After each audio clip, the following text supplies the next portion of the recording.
Hello दोस्तों, आज के इस वीडियो में हम देखने वाले हैं class 10th physics chapter number 1 का 20 इम्पोर्टेंट क्वेश्चन को देखने वाले हैं। तो चलिए देखते हैं।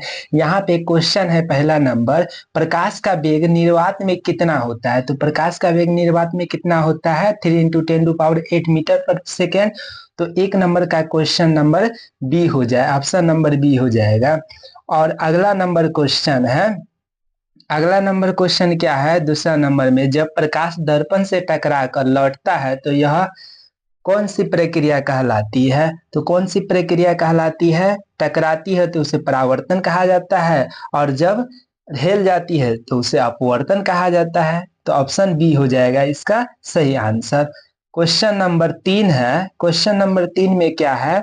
उत्तल दर्पण द्वारा बनी प्रतिमा कैसी होती है? तो उत्तल दर्पण द्वारा बनी प्रतिमा कैसी होती है? आभासी होती है और सीधी होती है। तो ऑप्शन बी इसका सही आंसर हो जाएगा।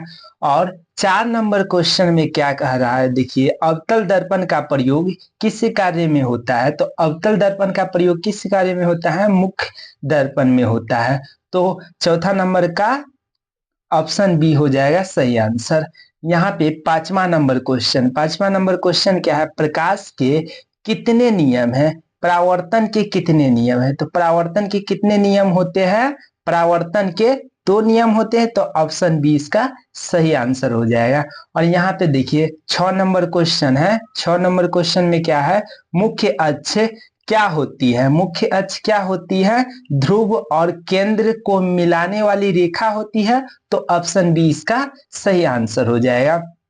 और 7 नंबर क्वेश्चन में है, अपवर्तन का नियम किसने दिया था? अपवर्तन का नियम किसने दिया था? स्नेल ने दिया था। और क्वेश्चन यदि पूछा जाए बिहार बोर्ड एग्जाम में कि स्नेल का नियम क्या होता है, तो स्नेल का नियम बराबर लिख दीजिएगा, sine i divided by sine r होता है। क्या होता है? Sine i divided by sine r होता है। क्या होता है? Sine i divided by sine r होता है। 8 नंबर क्वेश्चन में क्या है? उत्तल लेंस हमेशा कैसी प्रतिमा बना सकता है? उत्तल लेंस, यहाँ पे देखिए, लेंस दर्पण अलग होता है, लेंस अलग होता है। तो उत्तल लेंस में वास्तविक भी बनता है, यानी वास्तविक भी बनेगा, और काल्पनिक को आभासी भी कहा जाता है। तो इसमें दोनों प्रकार के हो जाएगा। ऑप्शन सी इसमें सही आंसर हो जाएगा।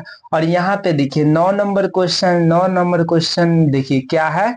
अवतल लेंस कैसी प्रतिमा बनाता है? तो अवतल लेंस कैसी प्रतिमा बनाता है? तो वास्तविक और उल्टी नहीं, आभासी, सीधी और छोटी बनाती है। क्या बनाती है?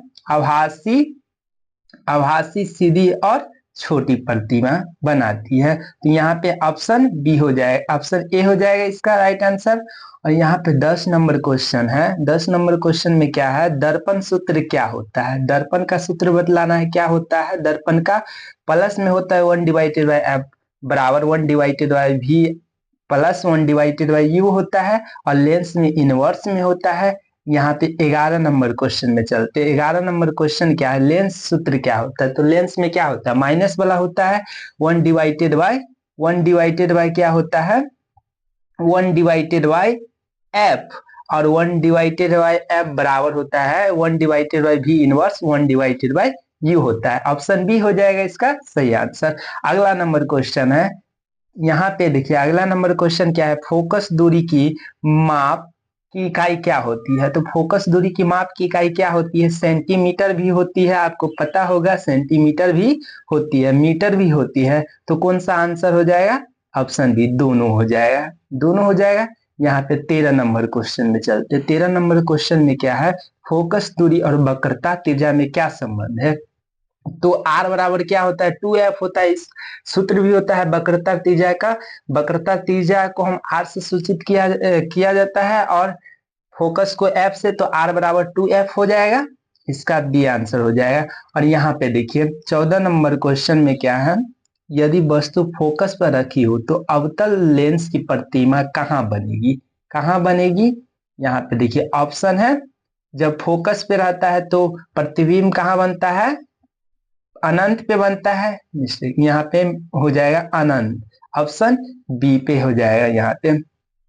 और यहाँ पे देखिए 15 नंबर क्वेश्चन है। तो 15 नंबर क्वेश्चन में क्या है, आभासी प्रतिमा स्क्रीन पर क्यों नहीं प्राप्त किया जाए। आभासी को हम काल्पनिक भी बोलते हैं, कल्पना करते हैं ना। तो यहाँ पे ऑप्शन बी हो जाएगा, क्योंकि वास्तव में नहीं मिलती है। हम कल्पना करके करते हैं ना, तो यहाँ पे ऑप्शन बी हो जाएगा, क्योंकि किरण वास्तव में नहीं मिलती है, कल्पना करते हैं।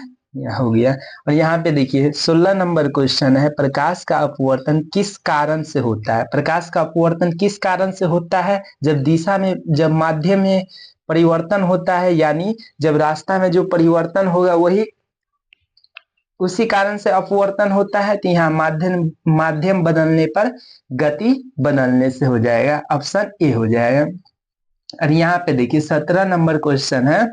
17 नंबर क्वेश्चन क्या है, लेंस की क्षमता यानी पावर की ऐसा ही मात्रक क्या है। तो लेंस की क्षमता का ऐसा ही मात्रक क्या होता है, डायोप्टर होता है, इसको डायोप्टर भी बोलते हैं। तो ऑप्शन सी हो जाएगा।